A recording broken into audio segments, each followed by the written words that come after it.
ইতিমধ্যে তোমালোকৰ দৰ্পণ পৰ্টেলটো কিন্তু লাইভ হৈ গৈছে যদি তোমালোকে এইচএছ ফাৰ্ষ্ট ইয়াৰ কাৰণে তোমালোকে এডমিশ্যন কৰিব বিচাৰা সো তোমালোকে কেনেকৈ দৰ্পণ পৰ্টেলত ষ্টুডেণ্ট প্ৰফাইল ক্ৰিয়েট কৰিবা তোমালোকে কেনেকৈ কলেজ সিলেকশ্যন কৰিবা কলেজ সিলেকশ্যন কৰাতে যাতে ভুল নহয় তোমালোকৰ ষ্ট্ৰীম চুজ কৰাতে কি সাবজেক্ট তোমালোকে সিলেক্ট কৰিবা বা চুজ কৰিবা যেহেতু বহুত সাবজেক্ট কিন্তু এতিয়া চেঞ্জ হৈছে কি সাবজেক্ট হলে ভাল হ'ব লগতে তোমালোকৰ এই দৰ্পণ পৰ্টেল ৰেজিষ্ট্ৰেচন কৰাৰ সময়ত তোমালোকক কি ডকুমেণ্টছ লাগিব লগতে এতিয়া যেহেতু তোমালোকক ফিজিক্যালি তোমাৰ কি নাই মাৰ্কশিট নাই সো কোনটো মাৰ্কশিট আপলোড কৰিলে তোমালোকক ভাল হ'ব সকলো তোমালোকক এই ভিডিঅ'ৰ একেলগে জনাই থাকিম তাৰ আগতে তোমালোকক এটা ইম্পৰ্টেণ্ট কথা অৱগত কৰা এইটো চেনেলত কিন্তু দৰ্পণৰ ওপৰত আৰু এটা ভিডিঅ' আপলোড কৰা হৈছিল আৰু সেই ভিডিঅ'টো ইউটিউবৰ টিমৰ ফালৰ পৰা কি কৰিলে ৰিমুভ কৰি দিলে চেনেলৰ ফালৰ পৰা নাজানো কিয় চেনেলৰ পৰা ৰিমুভ কৰিলে আৰু সেই ভিডিঅ'ত বহুত ভিউ আছিলে বহুত লাইক আছিলে আৰু বহুত ছাত্ৰ ছাত্ৰী কানেক্ট আছিলে কমেণ্ট কৰিছিলে যে দাদা বা ছাৰ এইটো প্ৰব্লেমত ফেচ কৰি আছোঁ আৰু মই সকলো ছাত্ৰ ছাত্ৰীক কিন্তু মই হেল্প কৰিছিলোঁ সো যদিও কিবা কাৰণত ৰিমুভ কৰিলে একো নাই তোমালোকে এই ভিডিঅ'টো এইটো ভিডিঅ'ত যেনেকুৱা সঁহাৰি জনাইছিলা এইটো ভিডিঅ'ত তোমালোকে সঁহাৰি জনাবলৈ মই তোমালোকক ৰিকুৱেষ্ট কৰিছোঁ পাৰিলে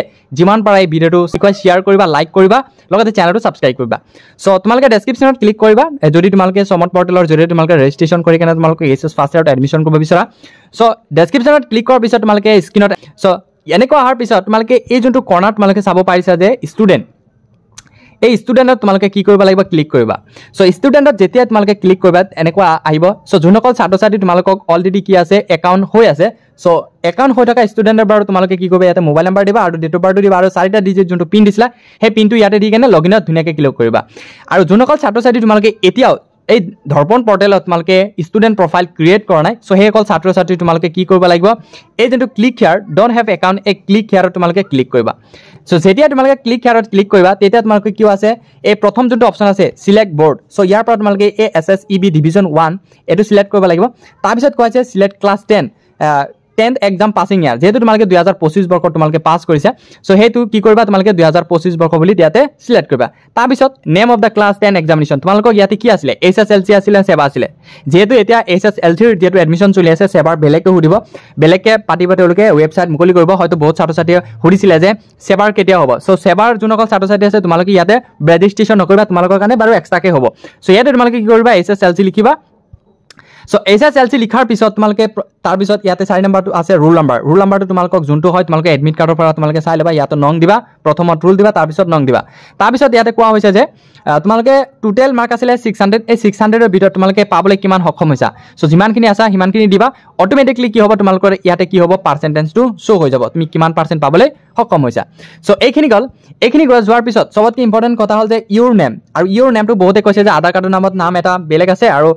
যেহেতু আমাৰ আধাৰ কাৰ্ডটো এতিয়ালৈকে কি কৰা নাই কাৰেকশ্যন কৰা নাই সো তোমালোকে কি কৰিবা যোনটো সাৰ্টিফিকেট আছে সেই সাৰ্টিফিকেট মতে বা আনকি তোমালোকক যোনটো মাৰ্কশিট ওলাইছে বা এডমিট কাৰ্ড আছে সেই এডমিট কাৰ্ডৰ যোনটো নাম আছে তোমালোকে সেই নামটো দিবলৈ ইয়াতে চেষ্টা কৰিবা তাৰপিছত DOB টো দিবা ইয়াতে ডেট অফ বাৰ্থটো দিবা সো ডেট অফ বাৰ্থটো দিয়াৰ পিছত তোমালোকে কি কৰিবা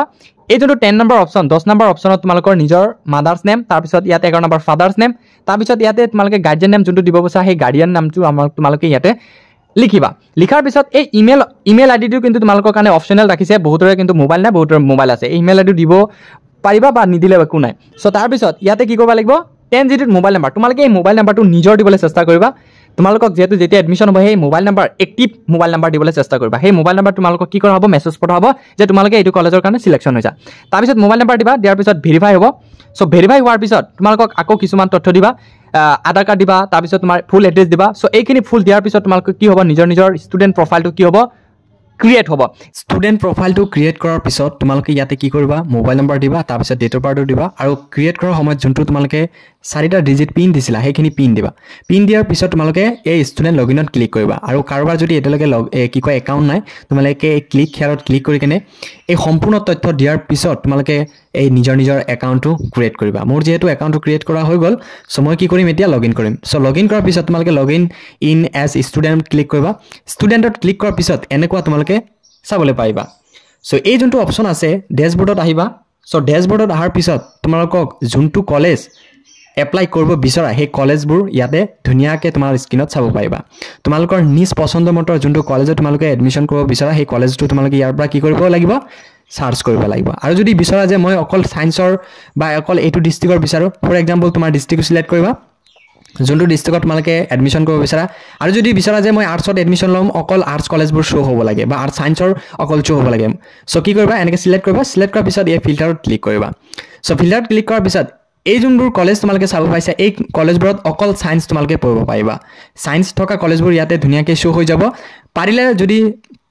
কি কৰা ইনষ্টিটিউট নেম আৰু ইনষ্টিটিউট কোড যদি লিখি কেনে সাৰ্চ কৰিব বিচৰা তেনেহলে তথাপি ইয়াৰ পৰা তোমালোকে চাব পাৰিবা সো এটা কলেজত ফৰ্ম ফিলআপ কৰাই কেনে তোমালোকক দেখুৱাইছো ফৰ এক্সাম্পল মই বৰ্ণগৰ কলেজত মই কি কৰিম এপ্লাই কৰিম সো বৰ্ণগৰ কলেজত এপ্লাই কৰাৰ কাৰণে ইয়াতে ধুনীয়াকৈ বৰ্ণগৰ কলেজত আৰ্টছ আছে সায়েন্স আছে কমাৰ্চ আছে পিছত এই কলেজটো কি ক্যাটেগৰী হয় প্ৰাইভেট হয় নে বা ডিগ্ৰী কলেজ হয় নে সিনিয়ৰ সেকেন্ডাৰী স্কুল হয় ইয়াতে ধুনীয়াকৈ শো হ'ব এইটো তোমাৰ ডিগ্ৰী কলেজ হয় আৰু তোমালোকে ইয়াটো ডিস্ট্ৰিক্টটো বৰপেটা ডিস্ট্ৰিক্ট সো মই কি কৰিম এপ্লাই কৰাৰ কাৰণে মই এপ্লাইত ক্লিক কৰিম সো এপ্লাইত ক্লিক কৰাৰ পিছত ধুনীয়াকৈ তোমালোকক বেলেগ এটা পেজত লৈ যাব ইয়াতে আছে যদি তোমালোকে সায়েন্সৰ কাৰণে আৰ্টছৰ কাৰণে এপ্লাই কৰিব বিচাৰা তেনেহলে এই এপ্লাই ইন আৰ্টছত ক্লিক কৰিবা যদি তোমালোকে সায়েন্সৰ কাৰণে এপ্লাই কৰিব বিচাৰা এই সায়েন্সত ক্লিক কৰিবা যদি কমাৰ্চৰ কাৰণে এপ্লাই কৰিব বিচাৰা তেনেহলে এই কমাৰ্চত তোমালোকে ধুনীয়াকৈ ক্লিক কৰিবা সো ক্লিক কৰাৰ পিছত তোমালোকে মই যেহেতু সায়েন্সত এপ্লাই কৰিম সো মই কি কলো সায়েন্সত এপ্লাই কৰিলো সো সায়েন্সত এপ্লাই কৰাৰ পিছত ইয়াতে সাবজেক্ট সিলেক্ট সাবজেক্ট সো প্ৰথম অৱস্থাত তোমাৰ ইংলিশটো কম্পালসৰি হয় ইংলিশ থাকিব তাৰ পিছত কোৰ সাবজেক্টটো তোমালোকে কি কৰিব লাগিব যোনটো হয় অল্টাৰনেটিভ ইংলিশ তাৰ পিছত এছামিজ তাৰ পিছত এমআইএল বেংগলী সো মই কি কৰিম এছামিজত ক্লিক কৰিম তাৰ পিছত ইলেক্টিভ সাবজেক্ট যেহেতু সায়েন্সৰ কাৰণে বায়োলজি থাকিব কেমিষ্ট্ৰি থাকিব সো তুমি কি কৰিবা ইলেক্টিভ সাবজেক্টত কি কৰিবা প্ৰথম যোনটো হয় তোমালোকে দিবা তাৰ পিছত ইয়াৰ পৰা কেমিষ্ট্ৰি দিবা কেমিষ্ট্ৰি ম্যাথমেটিক্স যোনটো দিব বিচৰা দিবা তাৰ পিছত মই কি কৰিম ইয়াতে ফিজিক্স দিম তাৰ পিছত ইলেক্টিভ ফোৰ্থ মই কি কৰিম ম্যাথমেটিক্স ৰাখিম সো ম্যাথমেটিক্স ৰাখাৰ পিছত এইখিনি বাৰু তোমালোকৰ চেঞ্জ নহয় তাৰ পিছত তোমালোকে কি কৰিব লাগিব মিডিয়ামটো সিলেক্ট কৰিব লাগিব মিডিয়ামটো ইংলিশ আছামিজ তাৰ পিছত বেংগলী সো মই কি কৰিম আছামিজ দিম আছামিজ দিয়াৰ পিছত যেতিয়া তোমালোকে এই এপ্লাই ফৰ এডমিশনত ক্লিক কৰিবা ন তোমালোকৰ এপ্লাইটো হৈ যাব মই তোমালোকক দেখুৱাই আছো মাই এপ্লিকেশন সো মাই এপ্লিকেশনত যোৱাৰ পিছত ইয়াতে বৰ্ণগৰ কলেজত এআৰ নাম্বাৰ শো হ'ব তাৰ পিছত একনলেজমেন্ট ৰিসিভ শো হ'ব মই কি কৰিম একনলেজমেন্ট ৰিসিভত ক্লিক কৰিম সো একনলেজমেন্ট ৰিসিভত ক্লিক কৰিলে তোমালোকৰ যোনটো কলেজৰ এপ্লাই কৰিবা সেই কলেজৰ একনলেজমেন্ট নাম্বাৰটো ইয়াতে ধুনীয়াকৈ এআৰ নাম্বাৰ উইথ একনলেজমেন্ট নাম্বাৰ ইয়াতে তোমালোকে চাব পাৰিবা সো তাৰ পিছত ড্যাশবোৰ্ডত তোমালোকক একটা বস্তু দেখুৱাই দি আছো যে এডমিশন এপ্লিকেশন সাবমিটেড মই অলৰেডি এটা কলেজত মই সাবমিট কৰিছো ইয়াতে ধুনীয়াকৈ লিখা আছে বৰ্ণগৰ কলেজ আৰু ষ্ট্ৰীমটো হল সায়েন্স আৰু চাৰিটা ৰিমাইনিং কৰি আছে যে আৰু চাৰিটা কলেজত মই কি কৰিব পাৰিম এপ্লাই কৰিব পাৰিম ম্যাক্সিমাম তোমালোকে পাঁচটা কলেজত এপ্লাই কৰিব পাৰিবা পাঁচটাৰ ওপৰত কিন্তু নোৱাৰিবা মই এইটো কথা তোমালোকক ধুনীয়াকৈ অৱগত কৰাই দিছো যোনসকল ছাত্ৰ-ছাত্ৰী বুজি নাপায় বা গাৰ্জেনে বুজি নাপায় যে পাঁচটাতকৈ বেছি পাৰিব নেকি নহয় আপোনালোকে ম্যাক্সিমাম পাঁচটা কলেজত তোমালোকে এপ্লাই কৰিব পাৰিবা এডমিশন নহয় এপ্লাই কৰিব পাৰিবা এডমিশনটো এটা কলেজতে হ'ব কিন্তু এপ্লাই তোমালোকে পাঁচটা কলেজত কৰিব পাৰিবা মই অলৰেডি মই এটা কলেজত কৰিছো আৰু চাৰিটা কলেজত মই আবেদন কৰিব পাৰিম সো তোমালোকে এনেকৈ কৰিবা বাৰু যদি এতিয়া তোমালোকক দেখুৱাব লাগে মই দেখুৱাই আছো ৰবা এক সেকেন্ড সো মই কি কৰিম এপ্লিকেশন সাবমিটত কোনটো কলেজত এডমিশন সাবমিট কৰিছো ধুনীয়াকৈ এইটো আহি যাব তাৰ পিছত ডাউনলোডত ক্লিক কৰিলে যোনটো একনলেজমেন্ট বা যোনটো ৰিসিভ হয় ডাউনলোড এপ্লিকেশন ৰেজিষ্ট্ৰেচন যোনটো ফৰ্ম হয় এই ৰেজিষ্ট্ৰেচন ফৰ্মটো যদি তোমালোকে চাব বিচৰা তোমালোকৰ ধুনীয়াকৈ এনেকৈ শো হৈ যাব তোমালোকে চোৱা এই ৰেজিষ্ট্ৰেচন ৰিসিভত ধুনীয়াকৈ সব তোমালোকৰ নিজৰ ডিটেইলছবোৰ চাব পাৰিবা সো এনেকৈ একেবাৰে ধুনীয়া প্ৰসেস একেবাৰে সহজ পদ্ধতিৰ জৰিয়তে তোমালোকে যিকোনো কলেজত আবেদন কৰিব পাৰিবা